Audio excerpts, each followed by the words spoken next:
How's everybody doing? Great to be learning with you on a Wednesday, Yom Revi'i. Let's light up the darkness. Who's in the house? On a Wednesday, Renee in Indiana, Yehud in South Carolina, Guy in Ohio, Shandor in the Bronx, Bill in Mid-Missouri, Melissa in Great Neck, Joe in the Inland Empire, Bella in Florida, Nancy, North Carolina, Sharon in New Jersey, Carla in Brazil, and Alan in New York City, Aoife in Florida, Ella in Southern California. Whoo! It's getting exciting now.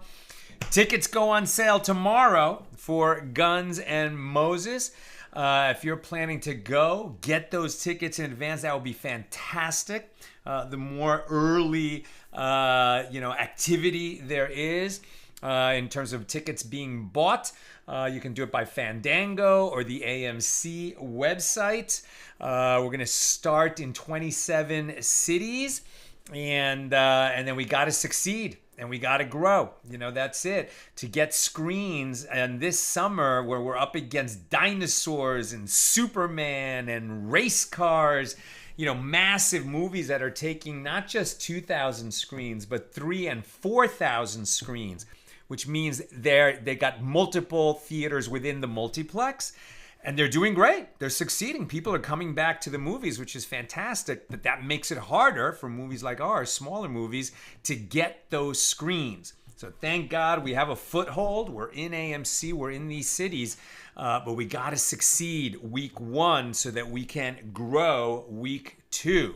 So please make sure you see the movie. Some showings will, like for instance, Empire 25 in New York City, AMC, that's in Times Square. They're going to have showings on Thursday, July 17th. So if there's any chance you can go to that, awesome. When the tickets go on sale tomorrow, get tickets for that. That will be fantastic.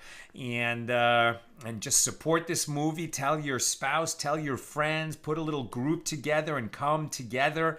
It's so important. You got to help this movie succeed so that we can make more like it. Movies with a message that are exciting, taut thrillers, edge of your seat thriller with positive values. There's just not so many movies that come along that way, and when they do, you got to support them. And this is our movie, so we would really appreciate it. Okay, let's do it. Our daf today is page 21 here in Tractate Avoda Zara, the 27th volume of the Talmud. Today we open Mishna number 10, which is at the bottom of page 20b. Here in chapter 1, Mishnah 10, one may not rent a house to a Gentile in Eretz Yisrael, in the land of Israel. And needless to say, one may not rent fields to them, as explained in the Gemara. And in Syria, one may rent houses to Gentiles, but one may not rent fields. And outside of Eretz Yisrael, one may sell houses and rent fields to Gentiles. This is the statement of Rabbi Meir. That's the law. Rabbi Yosei says, in Eretz Yisrael, one may rent houses to Gentiles, but one may not rent fields. And in Syria, one may sell houses to them and rent fields. And outside of Eretz Yisrael, one may sell both these houses and those fields. I spoke too soon. It's a combination of these rulings where the law ended up. Even in a place with regard to which the sages said that it is permitted for a Jew to rent a house to a Gentile, they did not say that one may rent it for use as a residence, because the Gentile will bring objects of idol worship into it. As it is stated, you shall not bring an abomination into your house. And this is still considered the house of a Jew. And for the same reason, in every place, one may not rent a bathhouse to a Gentile, since it is called by the name of the owner, and onlookers will think that the Jew is operating it on Shabbos. So right away, we see that there are competing values here. And changing values, fluid values, right? So as we'll see, especially when we get tomorrow into chapter 2, God willing, the sages lived in a time when, all the Gentiles around them were idolaters. And many were violent, murderous, adulterous, idolaters, really steeped in all kinds of wickedness, but especially idolatry, right? So certainly one of the concerns in these rulings of the sages and interpretations of, how the prohibitions in the Torah against Jews being connected in any way to idolatry are then expressed in sort of keeping a distance from the idolaters, right? From all the Gentiles who were idolaters at that time. So that we don't come anywhere near idolatry, right? So that concern is different, today, and you actually see that in the halacha when we're talking about Gentiles today. It's a little bit different, right? Because most Gentiles today are not bowing before idols. On the other hand, the concern of, a non-Jew who will use that property to do work on Shabbos, which is absolutely permitted for them, but not permitted for the Jews, is a different kind of concern that can lead to decrees against, renting property to them or selling property to them, because you might come to rent property to them. So different kinds of issues at work here. Okay, that's the Mishnah, Mishnah number 10. Now the Gemara. What is the meaning of the Mishnah's statement, needless to say, one may not allow Gentiles to rent fields, right? So fields are going to have different concerns associated with them than houses. How so? We'll see. Well, a field is where we grow produce. A Jew is obligated to tithe his produce. The non-Jew is not. The fields, right, during the temple is standing, are also going to have the Shemitah year happening, the sabbatical year, and some still practice the sabbatical year, even in the exile after the temple was destroyed. So that's another concern that applies to fields, which would not apply to houses, as we'll see. So needless to say, what is the meaning of the statement, needless to say, one may not allow Gentiles to rent fields? Why is the law with regard to fields more obvious than the law of houses? So if we say that it is because allowing an idolater to rent a field entails two problems, one of which is aiding these idolaters in encamping in the land, and the other one is that doing so releases the land from the mitzvah of separating tithe, well, this cannot be correct, and the Gemara explains why.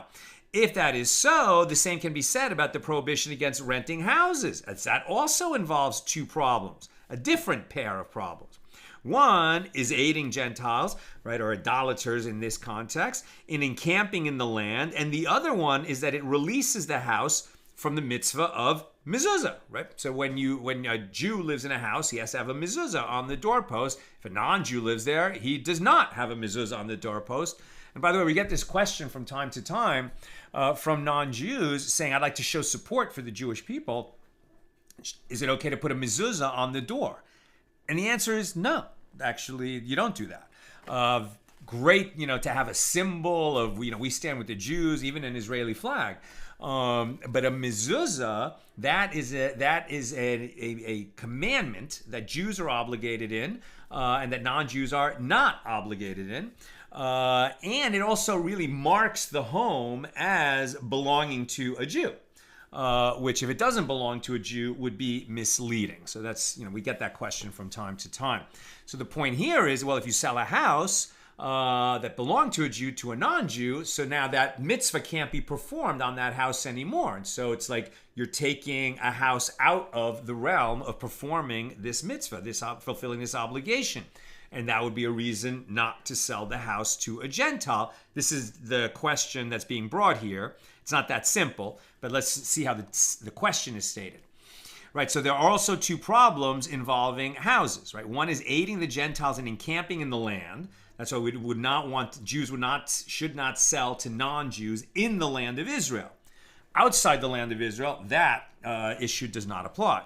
Now, Rav Misharshia, and the other one is releasing the house from the mitzvah of mezuzah. So Rav Misharshia says in response, affixing a mezuzah is the obligation of the resident rather than an obligation that applies to the house. Therefore, if no Jew lives in the house, it is not subject to the mitzvah of mezuzah. This means that by renting a house to a Gentile, one is not removing the right to perform the mitzvah from the house. So that issue, even though, yes, if non-Jews live there, there won't be a mezuzah on it, but we're not releasing the house from an obligation. It never had that obligation. Only a Jew, wherever he lives, has an obligation to put that mezuzah on his doorpost. Whether you own the house or renting, if you are a Jew, you should have a mezuzah on your doorpost. Now the Mishna teaches, this is interesting, in Syria, why are we talking about Syria? Syria, not a Jewish country, right? But in Syria, one may rent houses to Gentiles, but not fields to Gentiles. So the Gemara asks, what is different about selling houses, that it is not permitted to sell houses in Syria? So the Gemara answers that it is prohibited due to a concern that this will ultimately result in selling the houses of Eretz Yisrael.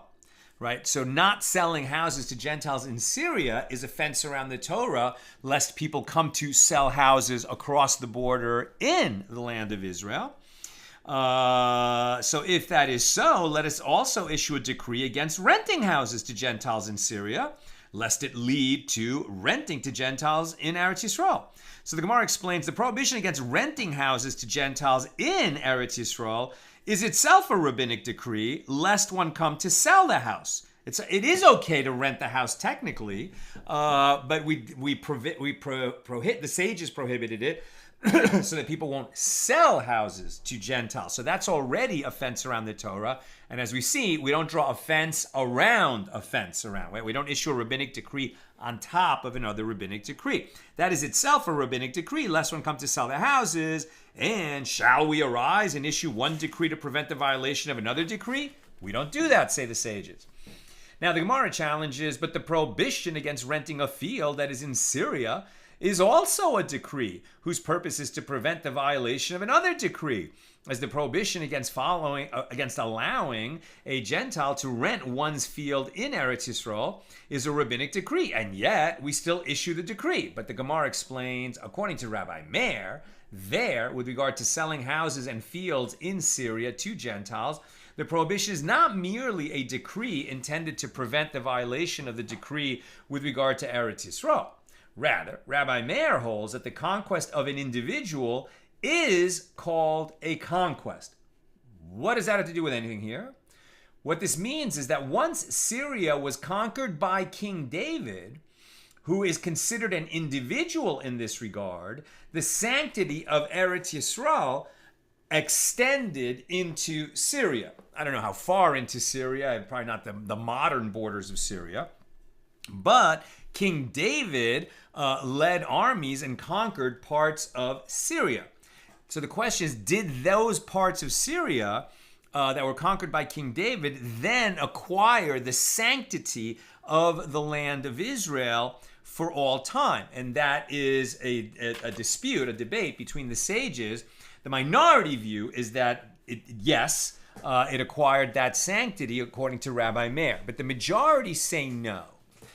It doesn't. And the reason is because when King David took armies up there, it might have been an important thing to do at that time for the defense of the Jewish people, but he didn't consult the Urim V'Tumim, right? So he wasn't ordered by God, in other words, through prophecy or through this consultation with the high priest who had this, this way of asking God questions that we had in the First Temple period called the Urim V'Tumim, and he didn't consult with the high priest and the Urim V'Tumim or, with the prophet Nathan in order to ask, is this okay? He just did it, right? And so that's why it's considered the conquest of an individual. Even though he was the king of Israel, this was not an action ordered by God on behalf and taken with the cooperation of the entire Jewish nation. It was considered the conquest of an individual. Therefore, according to Rabbi Meir, this part of Syria is an extension of Israel, but according to the majority, it's not.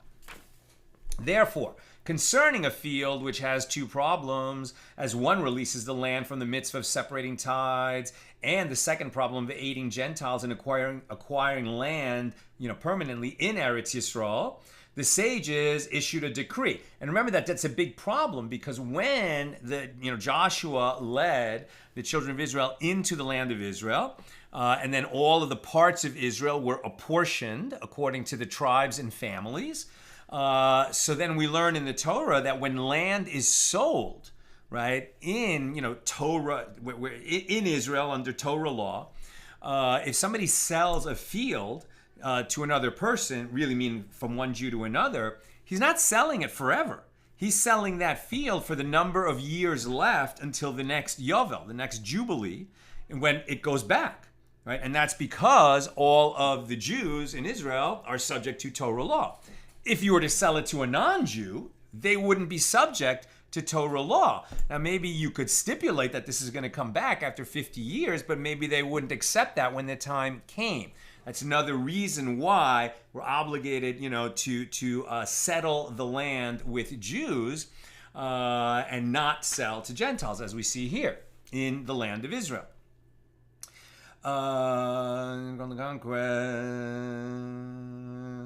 Okay, so therefore, concerning a field which has these two problems, as one, if it would release the land from the commandment to separate tithes, and it also would aid non-Jews in acquiring land in Israel, the sages issued a decree as a preventive measure, prohibiting the renting of fields, just as in Eretz Yisrael. But concerning houses which do not have two problems, the sages did not issue such a decree. Now, the Mishnah teaches that according to Rabbi Meir, outside of Eretz Yisrael, one may sell houses and rent fields, but one may not sell fields to the Gentiles. Right? That is not the law. You can both sell or rent fields, and you can sell or rent houses to Gentiles outside the land of Israel. Now, but Rabbi Meir says you can't sell fields to Gentiles. And the Gemara explains concerning a field which has two problems when it is inside of Eretz Yisrael, the sages issued a decree preventing its sale even outside of Eretz Yisrael. But concerning houses which do not have two problems, the sages did not issue a decree prohibiting their sale. Now, the Mishnah further teaches that Rabbi Yosei says in the land of Israel, one may rent houses, but not fields to Gentiles. So the Gemara explains, what is the reason that one may rent houses, but not fields? Concerning fields, which have two problems, the sages issued a decree as a preventive measure prohibiting the renting of fields in Eretz Yisrael. But concerning houses, which don't have two problems, they only have one, right? The settlement problem, but not the tithing issue. So therefore, about houses, the sages did not issue a decree prohibiting renting of houses to Gentiles. You just can't sell them because they would be settling the land. The Mishnah teaches that Rabbi Yosei set rules, and in Syria, one may sell houses and rent fields to Gentiles, but one may not sell fields. That's Rabbi Yosei. So the Gemara asks, what is the reason that one may sell houses but not fields? And the Gemara answers that Rabbi Yosei holds that the conquest of an individual is not called a conquest. So King David did not extend the sanctity of Israel into Syria. And concerning a field which has two problems, the sages issued a decree as a preventive measure prohibiting the sale of fields in Syria. But concerning houses which do not have two problems, the sages did not issue a decree prohibiting their sale. Now, the Mishnah continues, and outside of Eretz Yisrael, one may sell houses and fields. That's the law. The Gemara asks, what is the reason for this? And the Gemara answers, since this land is at a distance from Eretz Yisrael, the sages do not issue a decree, unlike Syria, which is right across the border. In conclusion, Rabbi Yehuda says that Shmuel says the law is in accordance with the opinion of Rabbi Yosef that it is permitted to sell houses of Eretz Yisrael to Gentiles. And Rabbi Yosef says, and this is the law provided that one does not make it into a Gentile settlement. And how many people constitute a settlement? And the sages taught there is no settlement that consists of fewer than 3 people. Now the Gemara challenges, but let us be concerned that perhaps this Jew will go and sell to one Gentile and the other owners of the adjacent houses will go and sell to 2 other Gentiles, resulting in a Gentile settlement. And Abaye said, we are commanded about placing a stumbling block before the blind, but we are not commanded about placing a stumbling block before someone who may place it before the blind.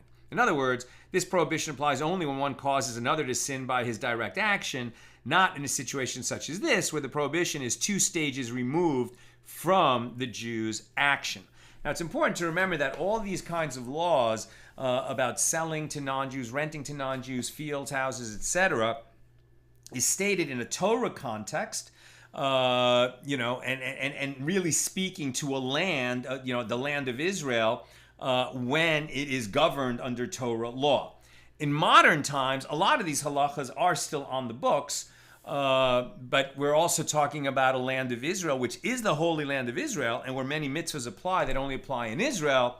For example, having 1-day festival instead of 2-day festivals like outside of the land of Israel. But on the other hand, there are certain laws that are not possible to be applied because it's run by a secular government in modern times. There's other issues going on.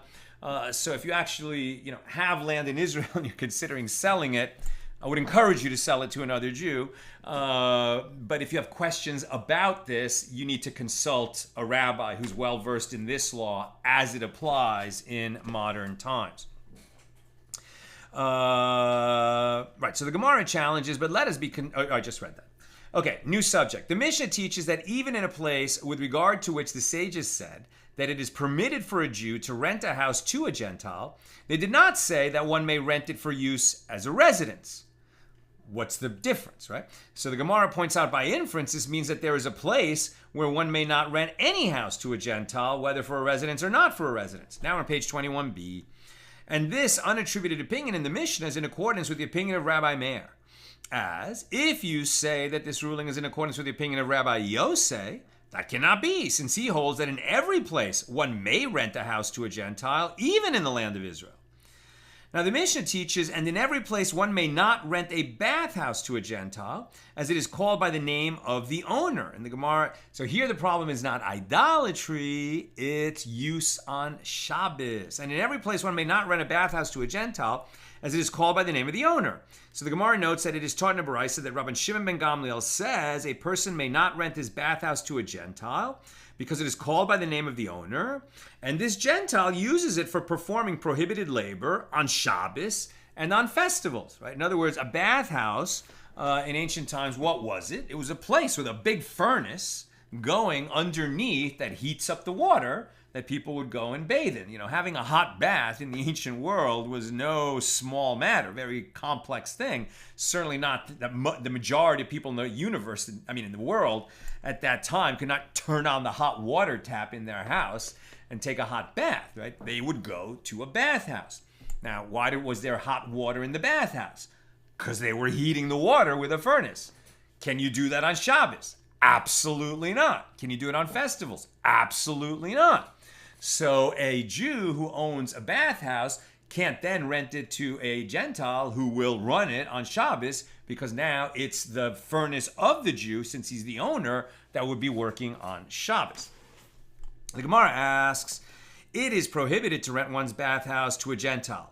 But what about a Samaritan? What is the law? Right? The Samaritans were in this kind of pseudo-Jewish status, as we've talked about a bunch of times, that they were brought in after the exile of the northern tribes in the northern kingdom to replace them, and they were not Jews, and they would have remained not Jewish, but the land sort of became violent against them. They were attacked by lions, and so they're called lion converts because sort of fear of being attacked by lions They felt coerced to become Jewish, but we question whether it was a sincere conversion. And indeed, they tended to accept the written law, but not the oral law.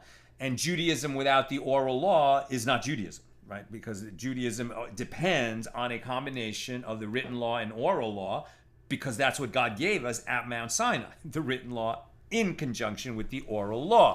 So someone who rejects the oral law is not practicing Judaism.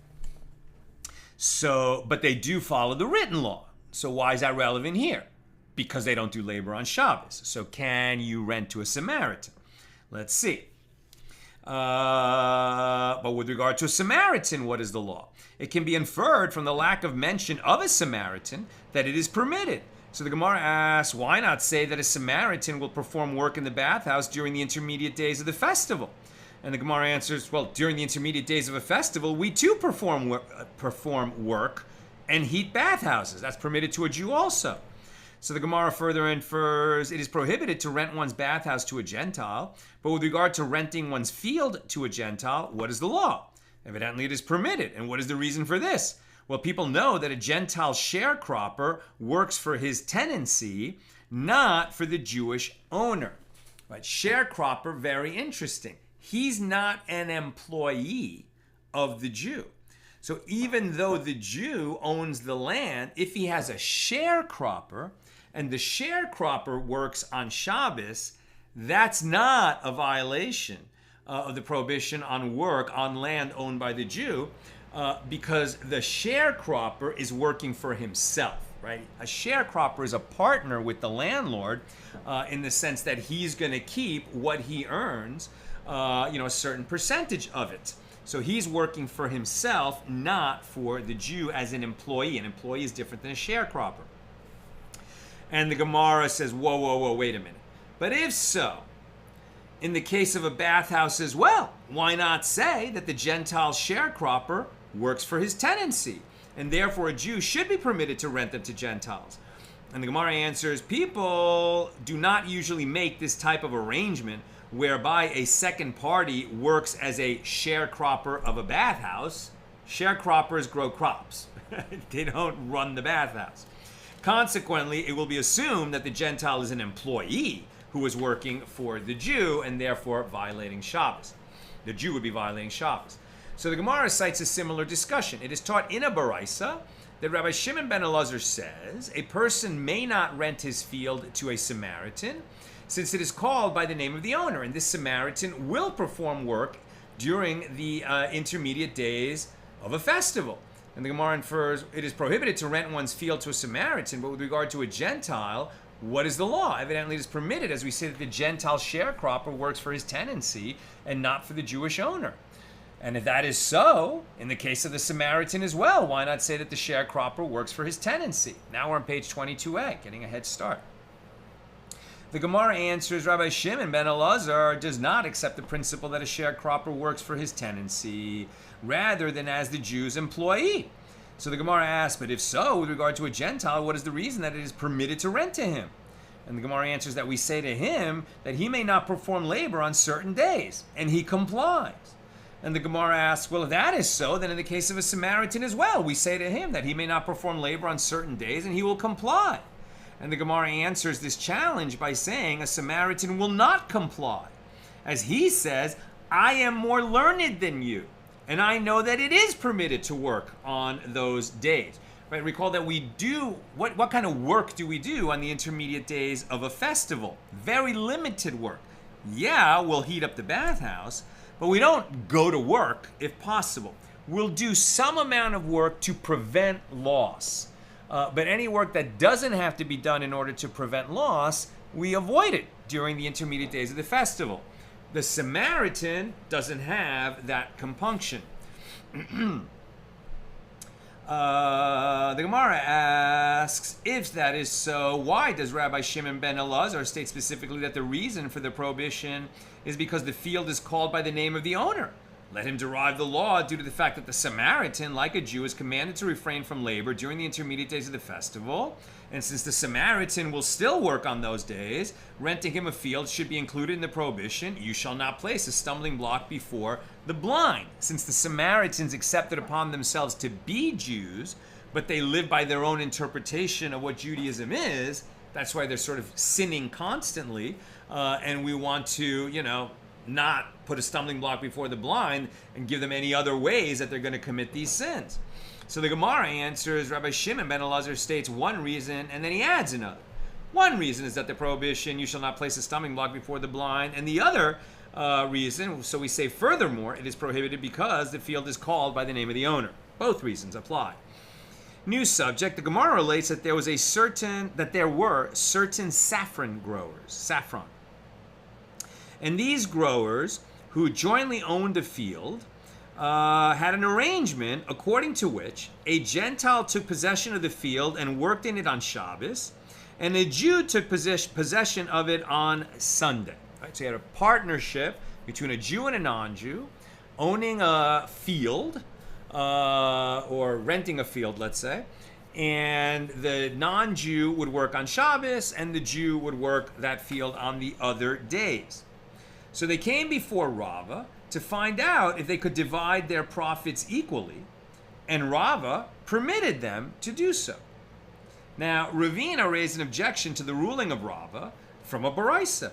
In the case of a Jew and a Gentile who received tenancy of a field in partnership, with the understanding that they were to work the field and receive part of its produce in exchange, the Jew may not say to the Gentile, take your portion of the profit for your work on Shabbos, and I will take my portion of my work on one of the days of the rest of the week. And the reason one may not do so is that it turns out that when the Gentile worked on Shabbos, he was laboring partly on behalf of his Jewish partner.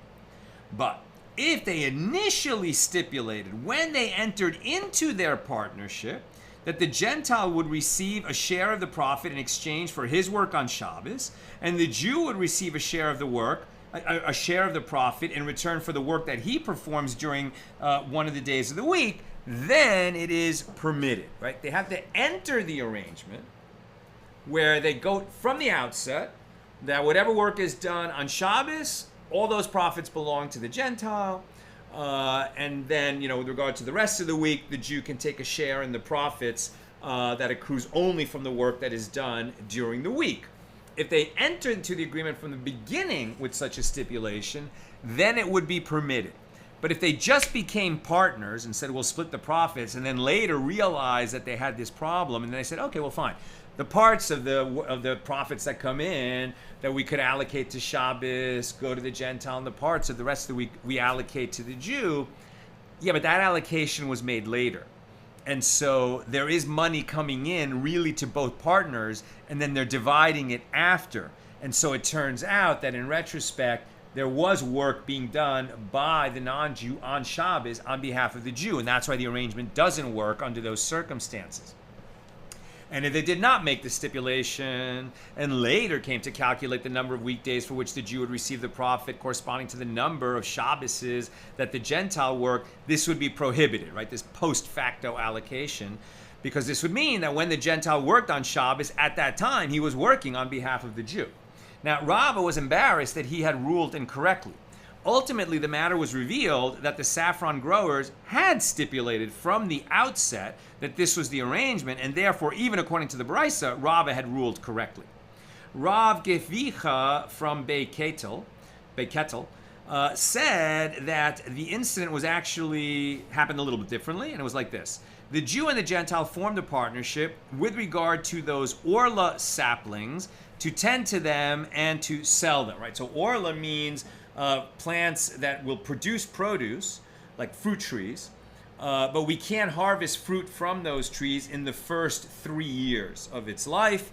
In the fourth year, we would bring those fruits to the temple when the temple is standing, and then thereafter, it would be permitted to keep them. Even today, we practice orla, and when Jews plant trees, they don't, use the fruit during the first 3 years. Okay, so what if they had this arrangement that, okay, fine, the non-Jew will take fruit of the orla during those first few years, and only after it reaches the right age could the Jew start taking profit. So they agreed that the Gentile would work and profit from them during the Orla years. It's just the first 3 years after the tree is planted, when it's prohibited for a Jew to eat its fruit. And the Jew would work and profit from them during the years where the fruit is permitted. Now that the temple has been destroyed for 2,000 years, the Jew can start taking profit from the fruit trees in the 4th year. So they came before Rava, who permitted them to do this. And the Gemara asked, but didn't Ravina object to the ruling issued by Rava? And the Gemara answers, no. Ravina's intention was to provide a support for the ruling of Rava. And the Gemara asks, but wasn't Rava embarrassed by Ravina's statement? And the Gemara answers, that never happened. A dilemma was raised before the sages. If the partners did not specify that the Gentile would work on Shabbos and the Jew during the week, but they also did not calculate their profits so that they would split the earnings equally, then what is the law? So the Gemara attempts to provide an answer from the Brisa. Come in here. If they initially stipulated that the Gentile would receive a share of the profit in exchange for his work on Shabbos, while the Jew would receive a share for the work that on one of the other days of the week, it is permitted. And this indicates that without specification initially, the arrangement made later would be prohibited. But the Gemara rejects this proof. Say the last clause, if they came to calculate their profits, it is prohibited. This indicates that without specification, doing so is permitted. And the Gemara concludes, rather, no inference is to be learned from this Baraisa, as the inferences contradict each other, and we're not sure what the answer is. We know that if they made the allocation later, after they've been in partnership for a while, this whole thing is prohibited. That if they stipulated right at the beginning, then this would be permitted. If they started working together but didn't figure out how they would split the profits, and then when they did figure it out, made the allocation properly, but they had already been working together, unclear whether that would be permitted or not. And that, according to this Gemara. And that concludes our discussion of, I should have said, I'm almost done. Questions or comments, please get them in. But that concludes our discussion of Mishnah number 10 here in chapter 1, and with it, chapter 1. Is this going to load for me?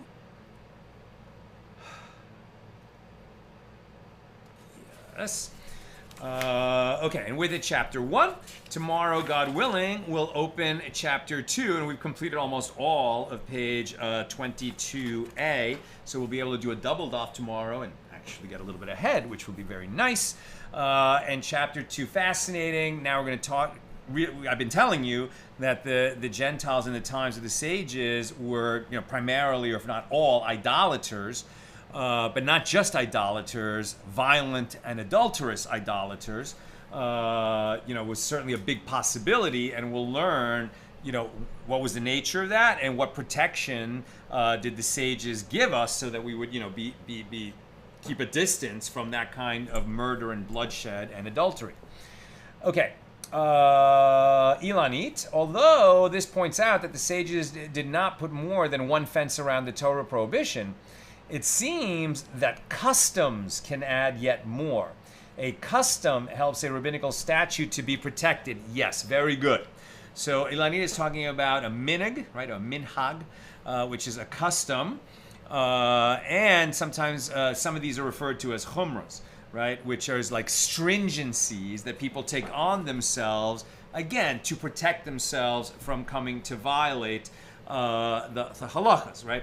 So a custom that has been going for a really long time does acquire the force of halacha very often, but it didn't get that way because the sages made a decree, and it didn't get that way because it was a written law in the Torah, or an oral law given to Moses at Mount Sinai. So yes, there are customs that develop, that people follow, especially in Orthodox communities. And this is another reason why you always have to, so many questions arise, and you have to have a rav, right? You have to have a rabbi that you can ask questions of, because, even when we're talking about, let's say, two Hasidic communities, right? I mean, they're not just Orthodox, they're, Hasidic means the community calls itself a pious community. But it's, specifically in the chain of transmission that began with the Baal Shem Tov, right, the Hasidic movement. But then, you have Chabad, you have Vishnitz, you have Bells, you have Ger, Skver, so many different types of Hasidus, and they have different customs, right? And then within those communities, these customs will very much acquire the force of law for people in that community. But sometimes, it's not a halacha, and somebody needs a certain leniency, and it's not that they're stretching. It's not that they're doing something they shouldn't be doing. It's just that some customs, people just take them on, because everyone's doing it around them, but it doesn't have the force of law, right? And so that's why you really have to consult with a Rav. Karen, are there people who are considered Samaritans today? Yes, there are small communities like that in the land of Israel. They have very interesting practices. That you can see how it's related to Judaism and to Torah, and how it's different. I don't know that there are Samaritan communities outside of Israel. I think Yosef answered that he's visited them in Shomron, right? Shomron in English is called Samaria. But when we're talking about Yehuda and Shomron, those are areas of Israel that include, for example, Hebron. Hebron, been in the news lately.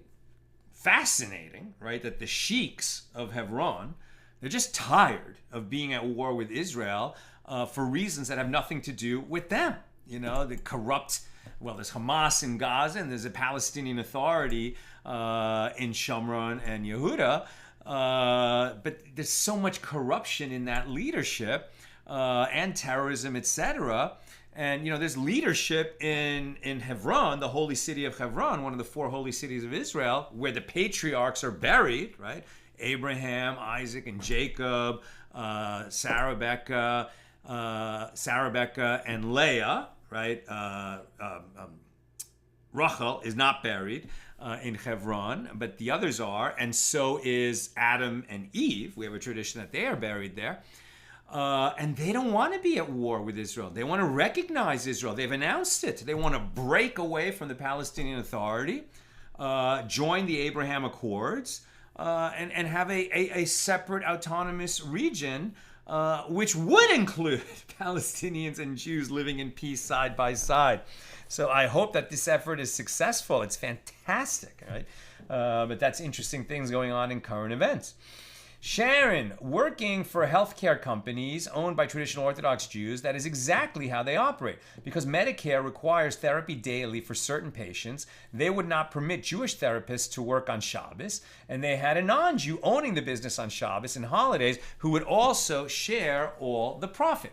Right, now you also have, for example, certain kosher delis that sell the restaurant on Shabbos. And so it's technically, literally, owned by a non-Jew on Shabbos, and owned by a Jew the rest of the week.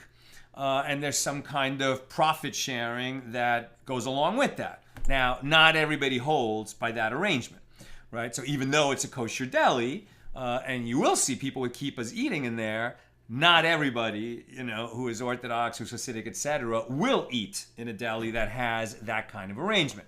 If you're wondering whether you should or not, consult your Rav. That's what I've got for us today, and with God's help, we'll be together again tomorrow, Thursday, at the regular time, 6 p.m. Pacific, and with God's help, open chapter 2 here in Tractate Avoda Zara. Have a great